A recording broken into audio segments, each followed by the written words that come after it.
I said we should be, right? Like, we need to play with that way. Both the Connecticut and us are scrapping for wins, and I thought we came out certainly aggressive, but this league is so good. If that's the team that at the bottom of the standings today, like, it tells you how good this league is, right? But I thought that we came out aggressive, and Dearica and Sanaya and Z did a phenomenal job on Tina. 3 for 10, and that was the game plan. I think they shot really well, better than they had, especially in that first half. It was crazy, and we needed to pick up our defensive intensity, but that's a good job by them, adjusting, making shots. But overall, yeah, I thought we stayed in it. I never sensed the team get tight or out of the kind of the flow of it. Everybody's going to make runs, and they did, and we answered. Third row over here, Cameron. Hi, Coach.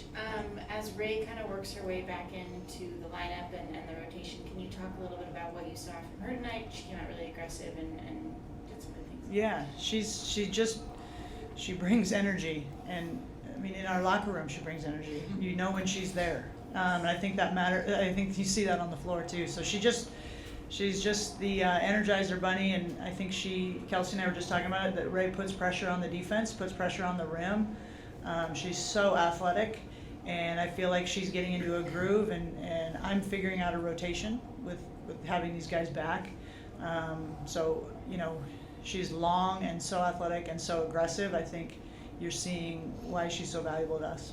Front row here. 2 questions. Coach, during the pregame presser, you said that you're confident that the fortunes will improve. You're starting to get healthy, and the team continue to play with intensity and focus. What championship habits is the team forming, and how did that show up tonight? And then either KP or Z, when you see Dearica hustle on that last defensive play of the game, blocking a shot, what type of message does that send to the team? Well, I'll answer that, and I was going to answer that with that play, and I just told the team that was my favorite play of the game. We're up 4. Kelsey, they kind of. I got picked at half court. No. I think it was a little physical contact, right? They're going for a steal, and if it's called a foul. But instinct is to just let them get the 2, and Dearica sprinted back and blocked it, and that's what winning teams do. That's what a champion mindset is, and you have to act that way before it happens, right? And so that's what we've been talking about since the Minnesota game, is kind of those habits. And that was a great example. But he asked the 2-parter. Yeah, like Coach said, I mean, that was a championship play, just Z running back, getting the block. And I think it sends that message that, we're trying to build those habits, and, the wins will come, but we're trying to build those small habits on a daily. John Davis with the Southern California News Group. Speaking of building those habits, what does it mean to you, Kelsey and Azura, to get this done in the second half, to be so gritty, not to, let it get away from you, and just really win this game down the stretch? I think it just shows growth. Like Coach said, we weren't really rattled.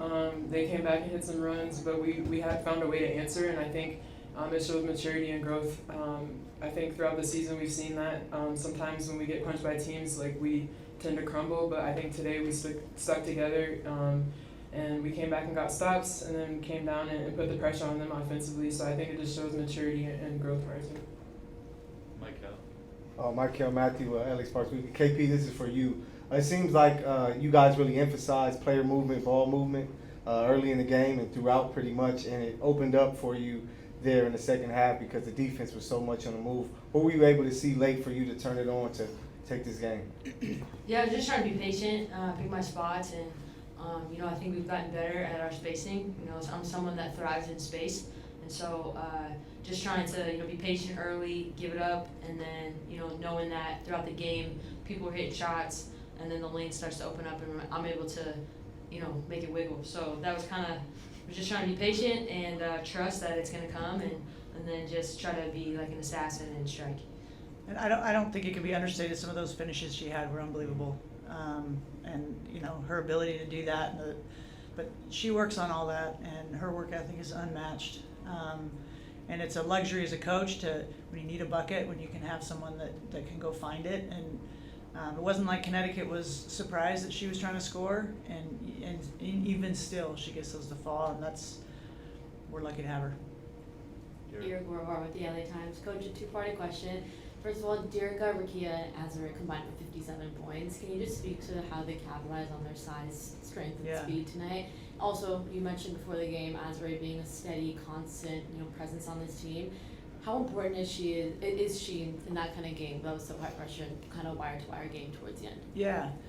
Well, I think, if the starting group we have, and particularly Rakia, Dee, Azura, and Kelsey scoring-wise, Julie is phenomenal at facilitating and making sure we're organized. Her stat line doesn't do justice for her impact. But, I thought Rakia was phenomenal, and she was aggressive. She's a tough guard, and 6'2", 6'3", and, she's a tough guard, and she set the tone, and they had a hard time containing her in space. And then down the stretch, Sanaya Rivers was on a little bit of a tear, and Rakia went in there and she didn't score again. Like, those are things that, again, don't show up in the stats, but were huge. Dearica's defense, and then, particularly in the pick and rolls, and she was so active today.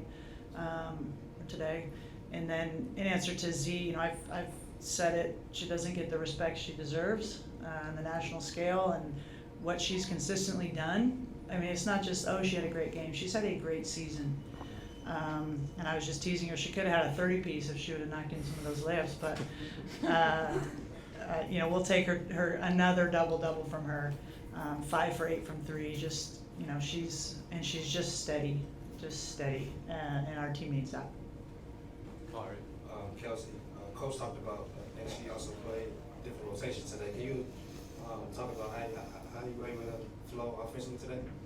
Yeah, I mean, the space, and I think, we went small, and we started playing a little bit faster, and, like a little bit more spread out, and I thought it was, really good for us. Obviously, we're gonna have to figure out, just like, that was the first time we've done it in a live game setting, and there's not much practice time just in the season, so just continuing to build off of that, but, again, I thrive in space. That's where my bread and butter is, and so just trying to, like I said earlier, just be patient and then punch the gaps. And if the defense commits, kick it. But I think the defense started to get a little bit tight on their man, so I was able to go to the hole. First row here. Stevens, you caught fire there at the beginning of the third quarter. You scored 8 straight points. What were you seeing there on the floor that you were able to take advantage of? Yeah, I think just getting the spots. When KP drives down, I'm always trying to read if I should stay out, cut into the basket, and she does a great job of finding me just on the perimeter, so all I have to do is knock it down. But I just try to come out and be aggressive, get into spots where my teammates could just hit me and then knock shots in. Yes. Azura, this isn't the first time your coach has gotten about for you to the media, and your teammates have done the same thing, calling you underrated. You don't get the love that you deserve. When you hear your coach and your teammates say that, first off, what does that mean to you? And secondly, do you want more acclaim for what you do? Does that even matter to you? First, I am so appreciative of my teammates and Coach Lynne. From day one, they've just come in and just, believed in me, and I think we can see that on the court. They're always finding me in really good spots, so it makes my job easy just to knock in shots and kind of cut and try to find ways to score that way. But, I don't play for that. I play for the team. I play for the Sparks. I play for, my family, myself, just to go out and put on a good show and be consistent. That's been one of my goals coming into this year, is to be consistent. So, respectfully, I don't care what the media thinks. I'm just trying to do my job and play hard for these guys and for other people in my life. We'll end with Dave here in the front row. For Coach, pregame you said that Sanaya was definitely going to get a chance tonight. I thought there were 2 plays that kind of stood out. One when she dove to the rim and then immediately kicked out to Azura, which ultimately led to a 3. Yeah. And then that big block on Bria Hartley that stopped an easy bucket. Had a couple possessions matched up against Tina Charles. Just what did you see from her out there tonight? Yeah, it's funny you bring up that pass, because our staff, we were all talking about, great decision. Sometimes you get in there and it's a little bit, when you haven't played in a while, and that was a great read. You can see her potential, and she's a big, strong player. She'll get better with more minutes, but I thought she was good, I told her, she missed a shot, and I was like, that's all right, you got the next one. Then she fired a 3. So she's ready. She's ready. But I love the energy and enthusiasm, and there's a joy that she brings, which is fun. And I liked our rotations tonight. I thought we're still a work in progress, and today was better. Thanks, everyone. Thank you all. guys. Go Yep. Sparks. I got